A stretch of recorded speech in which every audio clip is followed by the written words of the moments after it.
Living history, World War II stories as told by those who were there. Girls of the Army Nurses Corps, American women going to war fronts around the globe with the men. Once ashore, the Army nurses make themselves right at home in this strange new world. At an advanced base, they take over a completely equipped hospital and dressing station. Overnight, medical and surgical facilities are established to care for the physical needs of the troops. The girls, all rated as officers and trained to rigorous Army standards, work long hours. American Army nurses are right at the front to care for the wounded. They draw field rations just like the men and are prepared to stay as long as they're needed. Cutting the number of casualties in this war are the modern Allied field hospitals, as complete as any you know. Again, brave women work alongside of our men close to the firing lines. Yes, women are working at the job of winning the war far from home. At a clearing station behind the main front, ambulances transfer the wounded to hospital trains. Nurses of the Army Medical Corps traveling right with the men to provide every possible comfort during the first stage of the long journey home. At base hospitals, they receive attention impossible under conditions at the front. Here they rest and are prepared for the voyage back to America. Veterans of the Italian campaign, they've given their best to the cause of the United Nations.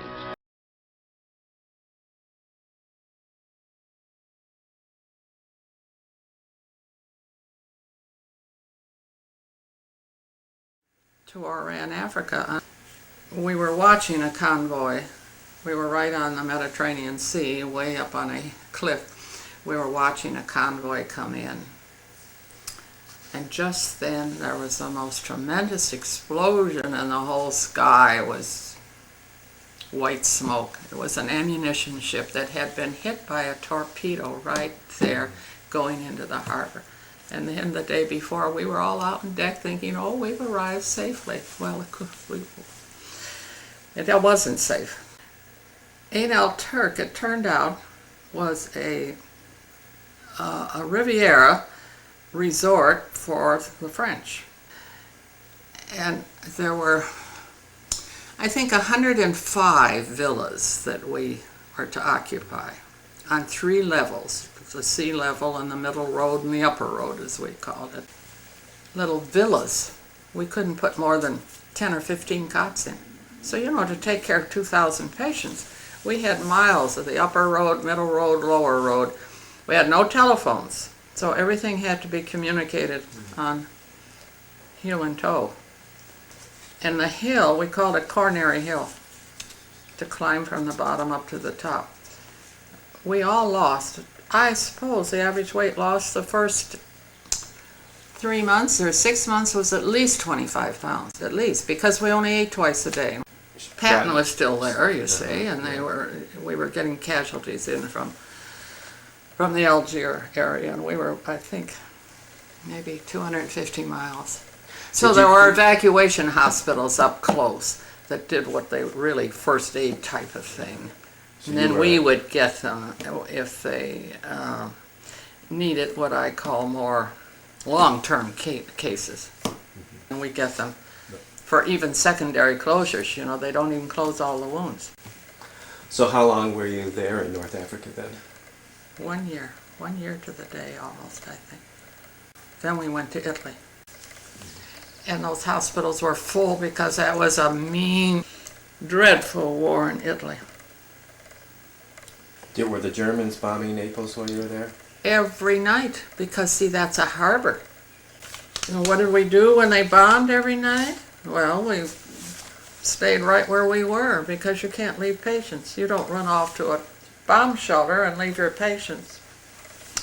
So you just listen to the rubble come down around you and held your hand up over your head like, I hope it doesn't hit me. And the Germans got within like 3 miles of you guys? Oh, that was up in Leghorn, okay. Near Florence.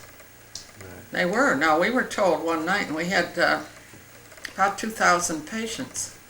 As the word had come, the Germans are 3 miles up the road, or about that, and we were going to be all taken prisoners.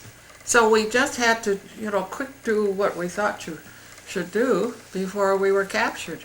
Well, they would have had to capture the whole hospital, but then that's all right. They could have come in and shot us all too, you know, or half of us.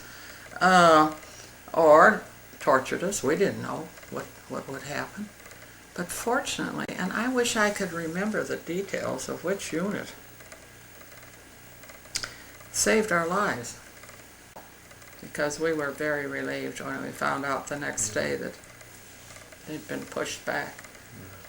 And then you went to Rome. Now that was the most intensive workload that we had in the whole 3 years. We had 3,000 patients, and we acted as an evacuation hospital. We were just behind the front lines there. We would get 400 patients in a day. So that meant we had to get 400 patients back to the rear, back to Naples or wherever the hospitals might be the closest, to make room for all of these casualties that were coming in right from the front. We just worked around the clock till we dropped.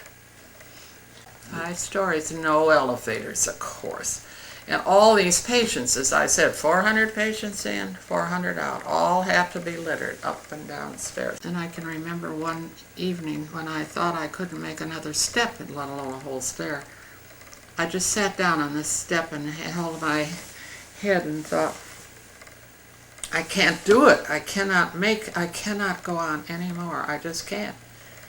And feeling very sorry for myself, terribly sorry for myself. And then I thought, just go up on such and such a ward where we had our worst casualties of gunshot wounds. I mean, they were just, you know, amputees, you know, legs and arms and faces and eyes.